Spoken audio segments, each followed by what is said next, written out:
Hi, I'm John Elsesser, Executive Director of the Indiana NonPublic Education Association.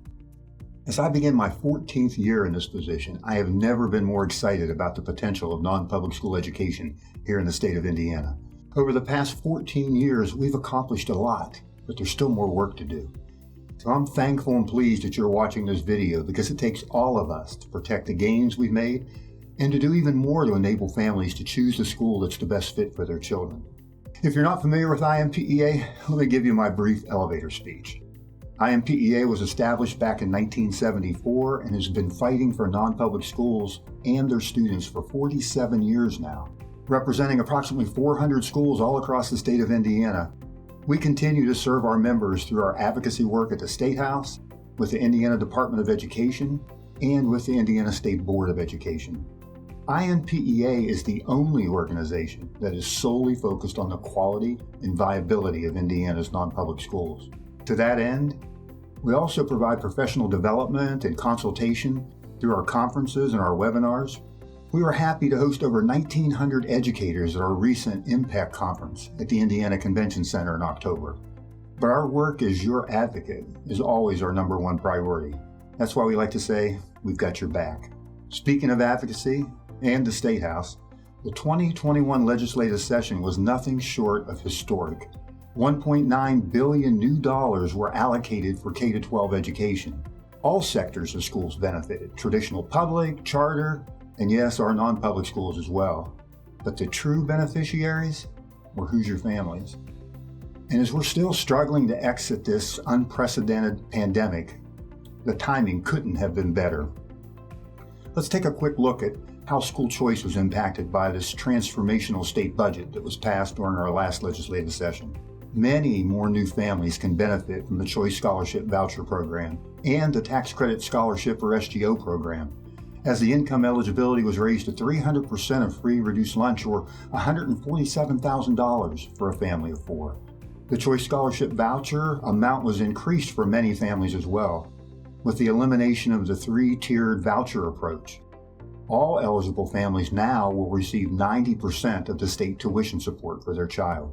To show you how transformational that change was, for a family of four to receive a 90% choice scholarship before July 1st of 2021, their income was capped at $48,470.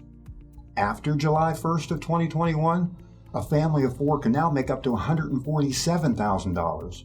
Now, it's important to note that eligibility for the Choice Scholarship Voucher Program requires families to meet two areas of eligibility: financial or income eligibility and what's called track eligibility. Currently, the law defines 8 allowable tracks. They include things like having attended public school the prior 2 semesters, or having an IEP or an ISP, being a foster child, being a prior recipient of the Choice Scholarship or SGO scholarship, or being a sibling of a previous recipient. The impact has already been huge. Last school year, 35,698 students benefited from a Choice Scholarship, and that was in the midst of COVID. And thus far this year, just shy of 44,000 students have been approved to receive a scholarship. I always like to remind people that just because we've had some huge victories last legislative session, we can't get comfortable, because the battle is never over. Believe me, groups that oppose these school choice programs will be looking for ways to hurt or damage the programs in future sessions. We have to stay vigilant and engaged. With that said, I would be remiss if I didn't say thank you, thank you, thank you. Last year was our best year in my 14 years with INPEA in terms of schools and their stakeholders owning their responsibility to engage and to be a voice for non-public schools. School principals created videos, sharing them with their elected representatives and showing the impact that these programs have had on their families. Non-public schools came together in regions and held a virtual town hall with their representatives in that area of the state. And many, many folks wrote, emailed, and called their senators and their House reps. If you've heard me speak about advocacy before, you know INPEA has 2 simple asks. First, to appoint a legislative liaison in your school to serve as our grassroots contact. This person would help educate your school community about the issues and mobilize your school's voice at critical times during the session. And second, As a concrete way to own your part in advocacy, set 2 public policy goals. That's how you do your part. Goals can be as simple as inviting legislators into your building, or find ways to educate your school community about the issues. Build it into your existing structures, a report at a board meeting or a parent group meeting, a column in your newsletter, a link to INPEA's website on your school's website. You might also join with other non-public schools in your area to hold a rally or a town hall gathering. Bottom line, do something. Remember, there's over 44,000 kids out there counting on us. As we look ahead to the 2022 session, it's important to note that this is not a budget session, so any bills that will have significant costs won't be considered. INPEA's #1 priority in any session is always to protect and defend. Protect the successes from past sessions, which includes the expansion of the Choice Scholarship Program, but also to defend things like the religious liberties of our faith-based schools.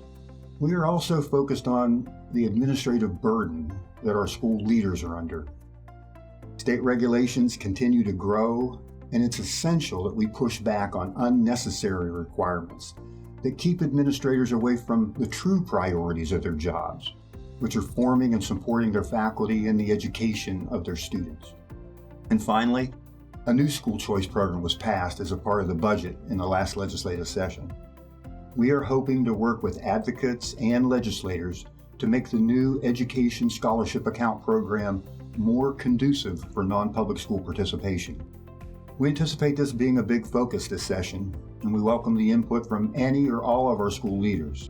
So, what's your homework? Well, make sure your school has a legislative liaison and that we have their contact information.